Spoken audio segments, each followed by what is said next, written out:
Suman TV ప్రేక్షకులకు నమస్కారం. ప్రస్తుతం మనతో పాటు ఉన్నారు బ్రహ్మశ్రీ డాక్టర్ ప్రదీప్ జోషి గారు. వారితో మాట్లాడి 2026 12 రాసుల వారి రాశి ఫలాలు ఏ విధంగా ఉండబోతున్నాయో ఇప్పుడు తెలుసుకుందాం. గురువుగారు నమస్కారం. గురువుగారు, శ్రీమాత్రే 2026లో మీన రాశి వారి రాశి ఫలం ఎలా ఉండబోతుంది గురువుగారు? డిసెంబర్ 5వ తారీఖు 2025 రోజున ఆ రోజుకి గ్రహస్థితి ఏముంది, డిసెంబర్ 6వ తారీఖు కింద లెక్క వేసుకుందాం. ఆ రోజు గ్రహస్థితి ఏదైతే ఉందో ఆ గ్రహస్థితిలో ఉండేటువంటి మేజర్ 4 గ్రహాలు జూన్ 3వ తారీఖు వరకు ఆ గ్రహాలన్నీ కూడా అలాగే ఉంటాయి, ఏ మార్పు ఉంటుంది. జూన్ 3. సో ఫస్ట్ మిథున రాశిలో గురుగ్రహం ఉంటాడు, మీన రాశిలో శనిగ్రహం ఉంటాడు, శతభిష నక్షత్రంలో కుంభరాశిలో రాహుగ్రహం ఉంటాడు, సింహ రాశిలో కేతుగ్రహం ఉంటాడు. ఈ 4 గ్రహాలు 2026 మొత్తం కూడా ఇట్లాగే ఉంటాయి. ఒక్క గురుగ్రహము జూన్ 3వ తారీఖు తర్వాత గురువు కర్కాటక రాశి లోపలికి ఎంటర్ అవుతాడు జూన్ 3 తర్వాత. కాబట్టి ఇప్పుడు నేను చెప్పే రాశి ఫలాలు ఏంటంటే 2026 డిసెంబర్ 5వ తారీఖు 2025 నుంచి మొదలయ్యి జూన్ 3వ తారీఖు 2026 వరకు ఈ రాశి ఫలాలు వర్తిస్తాయి. గుర్తుపెట్టుకోండి. మళ్ళీ జూన్ 3వ తారీఖు తర్వాత మళ్ళీ మొత్తం స్ట్రాటజీ మారుతుంది. మళ్ళీ అప్పుడు ఇంకొక రాశి ఫలాలు చేస్తాను. అప్పుడు అది కూడా 2026, కాకపోతే హాఫ్ ఆఫ్ ద 2026 ఒక వేరియేషన్ ఉంటుంది, మళ్ళీ 2026 హాఫ్ ఆఫ్ ద వేరియేషన్ వేరే ఉంటుంది. అప్పటి వరకు ఇప్పుడు స్టార్ట్ అయిపోతుంది, ఇవే రాశి ఫలాలు మారుతాయి. సో ఇది బాగా గుర్తుపెట్టుకొని మీ జన్మ నక్షత్రం ఏందో తెలుసుకొని ఇక మీరు 2026 రాశి ఫలాలు చూడండి. మీన రాశికి ఇప్పుడు శని ఎక్కడున్నాడు అంటే ఇక్కడ విశుద్ధి చక్రం మీద ఉంటాడు. విశుద్ధి చక్రము అనాథ చక్రం మీద ఉంటాడు శని. ఎందుకు చక్రాలు ఎక్స్ప్లెయిన్ చేస్తున్నాను అంటే మీరు ఎంత మీ మాటని కంట్రోల్ చేసుకుంటే మీకు అంత మంచిది. మీన రాశి వాళ్ళకి అదుపు మాట పొదుపు.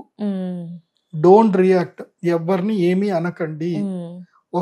ఇప్పుడు గుర్తుపెట్టుకోండి, ఇచ్చిన డబ్బు తిరిగి తీసుకోవచ్చు కానీ అన్న మాట తిరిగి తీసుకోలేము.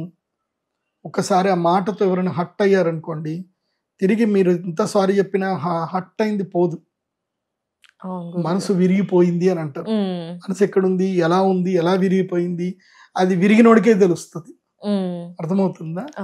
మనసు విరిగింది అని ఎవడైతే అజమాయిష్ చేసి సినిమాల్లో డైలాగులు చెప్తారు, కానీ మనసు విరిగి కళ్ళలో నుంచి నీళ్ళు వస్తాయి చూడండి, అది నాట్ రివోకబుల్ అది.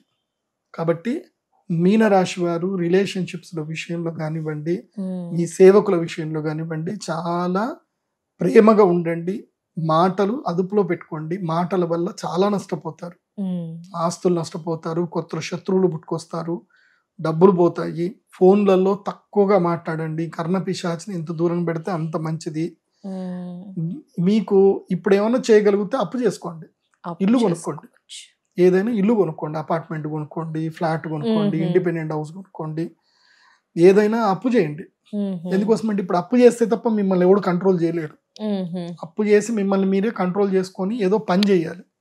సో వృధాగా తిరగకండి, కష్టపడండి, పని చేయండి, మంచిగా ఉండండి.